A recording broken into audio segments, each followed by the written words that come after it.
Bonjour à tous, ici Thomas Moody et je vais vous parler de photographie. En 2025, si vous êtes photographe et que vous n'avez pas de site web, vous êtes en sursis. Oui, carrément. Je sais, dit comme ça fait un peu film dramatique, mais vous allez voir que ce n'est pas si exagéré. Aujourd'hui, on va parler d'un truc essentiel pour les photographes, avoir votre propre site web.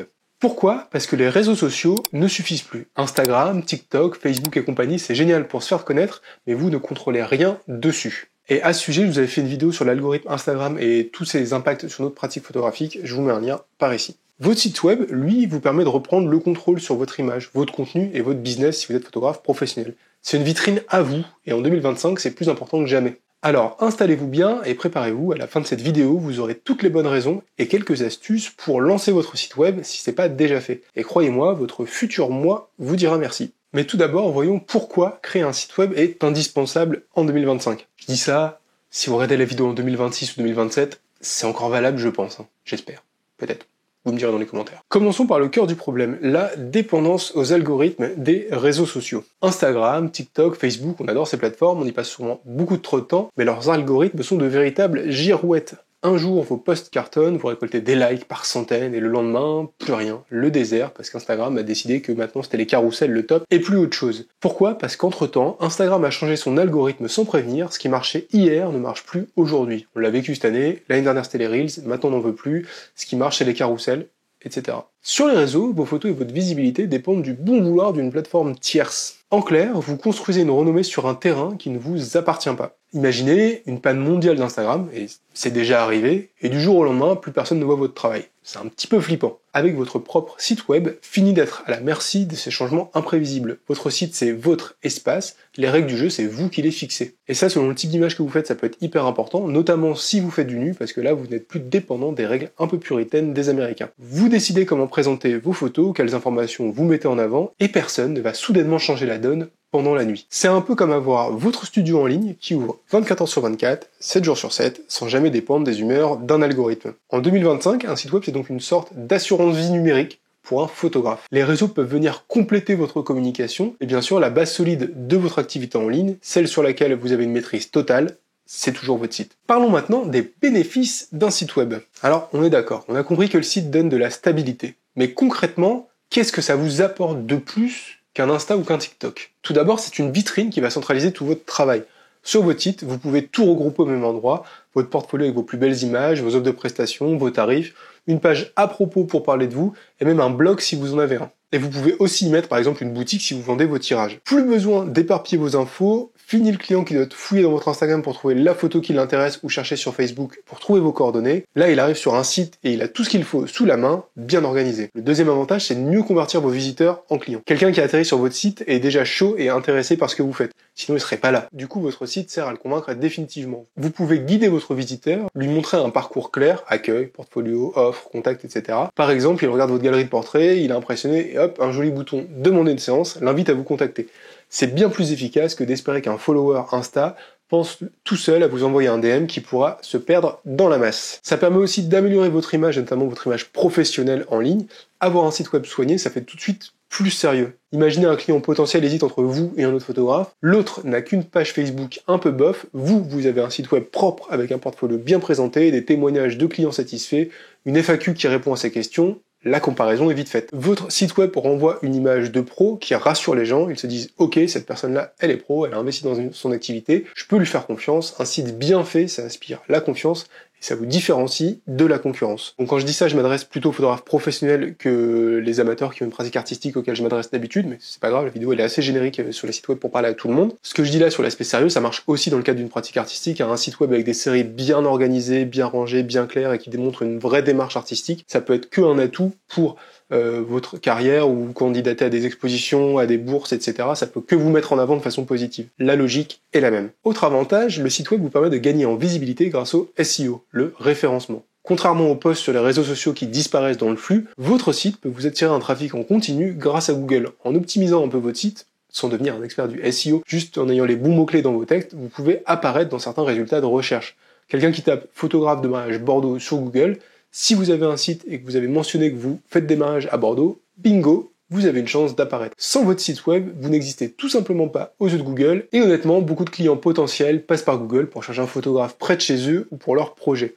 En plus, si vous alimentez un blog avec des articles, avec des conseils, des coulisses de vos shootings, etc., bref, ce que vous voulez, ou des éléments sur votre pratique photographique plus artistique comme je peux le faire, là, vous multipliez vos chances de ressortir sur les différents résultats de recherche et d'attirer du monde. C'est du bonus qui peut vous ramener des clients que vous n'auriez jamais touchés via Instagram, ou une audience qui va vous découvrir comme ça et qui ne vous aurait jamais découvert aussi via Instagram. En résumé, votre site web bosse pour vous sur plusieurs fronts. Il montre ce que vous savez faire, il transforme des curieux en clients, il renforce votre crédibilité et il ramène même de nouvelles personnes grâce à Google. C'est pas mal pour une simple page web, on en conviendra.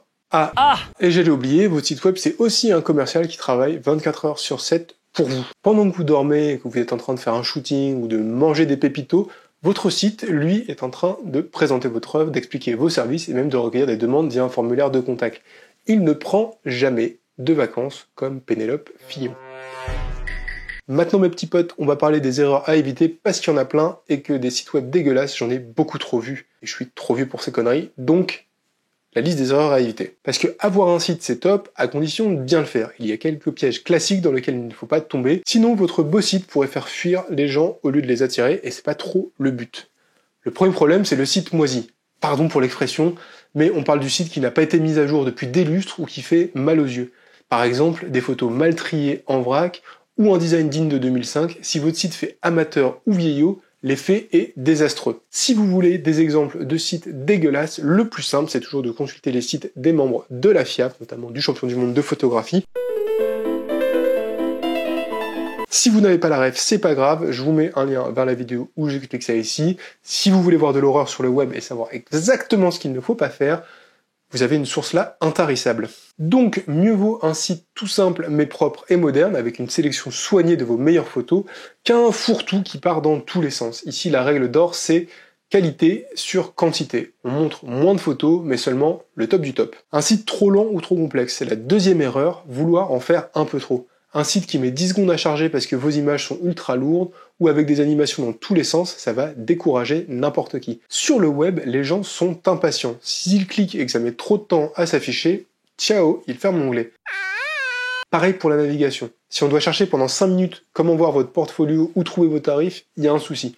Votre menu doit être clair et intuitif. Et pensez au mobile. En 2025 et depuis longtemps, la plupart des gens qui visiteront votre site utiliseront un smartphone. S'il n'est pas adapté au mobile, texte trop petit, images qui débordent, etc., c'est rédhibitoire. Troisième erreur, comme ferait ma fille, c'est un site où il n'y a pas d'appel à l'action claire. Un site où le visiteur regarde de belles photos, puis s'en va sans savoir quoi faire. Il faut guider votre utilisateur vers l'action que vous souhaitez. Vous voulez qu'il vous contacte pour un devis, qu'il s'inscrive à votre newsletter, qu'il achète un tirage, mettez un bouton bien visible, un formulaire, bref, quelque chose qui l'oriente. Beaucoup de photographes oublient ça, ils montrent leurs images, pensent que le client va spontanément chercher comment les joindre. Non. Mâchez-lui le travail. Un bouton « Contactez-moi » ou « Réservez une séance » doit lui faire un appel du pied. Sans appel à action, votre site risque de n'être qu'une galerie passive. Et allez, un dernier conseil pour la route, avoir un site et ne plus jamais le mettre à jour. Et ça, c'est vraiment dommage. Les exemples sont courants. C'est par exemple un blog dont le dernier article date de 2019, des infos obsolètes qui traînent, ou les mentions « Dernière mise à jour, le 1er janvier 2022 ». Un site pas à jour, ça donne l'impression que vous avez mis la clé sous la porte. Les visiteurs peuvent se demander si vous exercez encore, donc faites l'effort de l'actualiser de temps en temps. Ajoutez de nouveaux projets, enlevez les infos périmées, bref, montrez que votre site est vivant et que vous l'êtes aussi. Sauf si vous êtes Xavier Dupont de Ligonnès, auquel cas ce dernier conseil ne s'applique pas à vous, parce que vous avez tout intérêt à rester officiellement mort. Mauvaise blague! Maintenant que vous savez quoi faire et quoi éviter, parlons de comment s'y prendre sans s'arracher les cheveux. Vous vous dites peut-être, ok,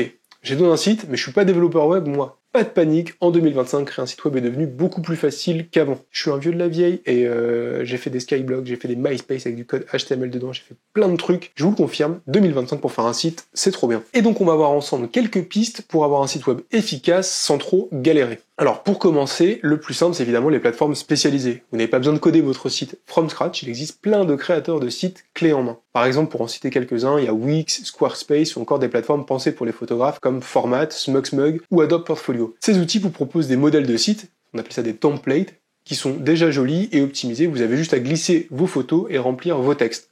En quelques clics, vous pouvez avoir un site qui a de l'allure, sans écrire une seule ligne de code. Deuxième façon de faire un site, et c'est ma préférée d'entre toutes depuis 1000 ans environ, c'est WordPress avec un thème spécialisé. Si vous préférez un peu plus de liberté ou vous voulez un blog plus puissant, WordPress reste une super option. Oui, ça peut faire peur si vous n'êtes pas technique, mais en choisissant un thème spécial portfolio, photo et quelques plugins de base, vous pouvez vous en sortir sans être un pro du code. Il y a des tonnes de tutos sur YouTube pour vous accompagner pas à pas. L'idée, c'est que vous n'êtes pas seul. La communauté de photographes et de créateurs de sites regorge de conseils et de ressources. L'avantage de WordPress pour moi, c'est que c'est ultra modulaire. Donc ça a un coût, c'est-à-dire que vous échangez de la simplicité de la première option contre la modularité, c'est un troc. Donc c'est plus complexe, mais vous avez de la modularité. Et moi, ça me sert par exemple à avoir un blog, à avoir des pop-up qui permettent de s'inscrire à la newsletter, de gérer plein de choses via ce site. Et ça, c'est super chouette d'avoir cette plateforme modulaire. C'est aussi open source. Et voilà, j'adore WordPress. On en reparle dans 2 minutes. Concernant le contenu, la simplicité et la clarté restent les maîtres mots.